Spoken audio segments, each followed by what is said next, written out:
کیا آپ نے کبھی یہ سوچا ہے کہ قرآن پاک میں اللہ نے یہ کیوں فرمایا ہے کہ ہر ذی روح کو موت کا مزہ چکھنا ہے؟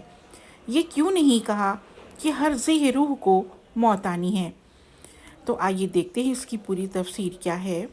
آپ نے کبھی اس لفظ یعنی ذائقہ، جس کو انگلش میں ٹیسٹ کہتے ہیں، اس پر غور کیا ہے؟ غور تو کیا ہوگا نہیں، تو آئیے دیکھتے ہیں کہ سائنس کہتی ہے کہ ہر انسان کے چکھنے کی حس مختلف ہوتی ہے۔ اگر کسی کو کوئی چیز پسند نہیں ہے تو اسے اس کا ذائقہ برا ہی لگے گا۔ چیز کا ذائقہ اس میں ڈالے گئے اجزاء سے مختصر ہوتا ہے، اس لیے ہر شخص کی موت کا ذائقہ اس کے اعمال کے مطابق ہوگا۔ اس کا ذائقہ دوسروں کی موت سے مختلف ہوگا۔ کیوں؟ آئیے دیکھتے رہتے ہیں، پوری ویڈیو سمجھ میں آ جائے گی آپ لوگوں کے۔ بہت چھوٹی سی ویڈیو ہے، چھوڑ کر جائیے گا نہیں، اس میں ہمارا فائدہ ہی ہے، یہ ہماری اور آپ کی موت ہی ہے، تو ظاہر سی بات ہے ہم کو اور آپ کو اس کا مزہ ہی چکھنا ہوگا۔ لہٰذا ابھی سے اپنے معاملات اور اعمال درست کر لیں تاکہ موت کا ذائقہ کڑوا نہ لگے۔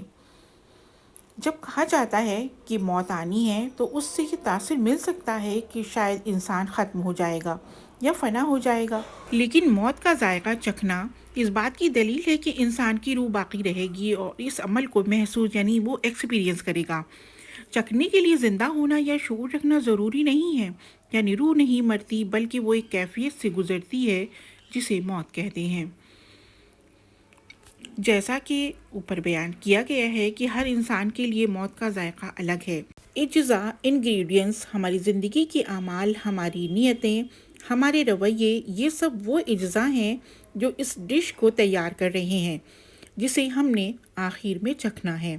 ویڈیو میں آگے چھوٹی چھوٹی دعائیں ہیں جو ہر نماز میں ہم پڑھ سکتے ہیں۔ احادیث میں آتا ہے کہ ایک مومن کی روح ایسے آسانی سے نکلتی ہے جیسے مشکے سے پانی کا قطرہ، یعنی شیریں ذائقہ، جبکہ ایک نافرمان کی روح ایسے کھینچی جاتی ہے جیسے گلیون سے کانٹے دار ٹہنی، یعنی کڑوا اور تکلیف دہ ذائقہ۔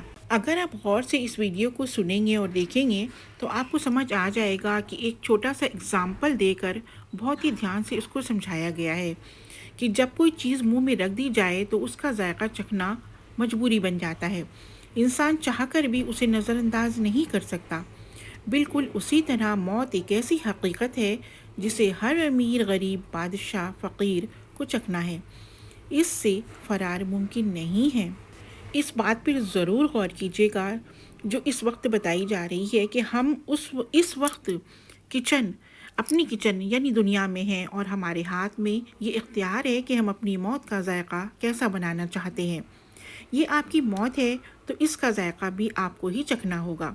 یہ جملہ واقعی لرزا دینے والا ہے کہ یہ ہمیں یاد دلاتا ہے کہ قبر میں ہم اکیلے ہوں گے اور وہاں وہی کچھ ملے گا جو ہم نے یہاں آگے بھیجا ہے۔ اس دعا کو یاد کر لیجیے گا۔ موت کے وقت کلمہ یاد آنے کی دعا حضور اکرم صلی اللہ علیہ وسلم کی سکھائی ہوئی دعا جو دنیا کی آزمائشوں اور موت کی گھبراہٹ سے پناہ طلب کرتی ہے۔ اللہم انی اعوذ بک من فتنۃ محیا و مماتی۔ یہ ہے ثابت قدمی کی دعا۔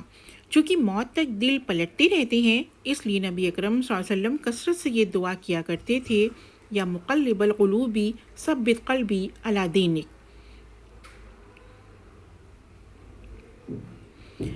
نیزہ کے وقت آسانی کی دعا۔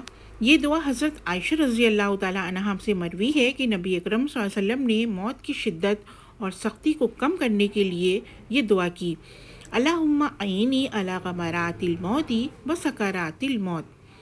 آپ اپنے یوم معاملات میں ان دعاؤں کو شامل کر سکتے ہیں تاکہ موت کا وہ ذائقہ آپ کے لیے اور میرے لیے شیرینی اور رحمت بن جائے۔ آئیے ان دعاؤں کو یاد کر لیتے ہیں تاکہ آپ کی اور میری موت صراط المستقیم کے راستے پر ہو۔ اللہ تعالیٰ ہم سب کی مغفرت فرما دے۔ بہت ساری دعاؤں کے ساتھ ویڈیو کو شیئر کیجیے۔ جزاک اللہ خیرہ۔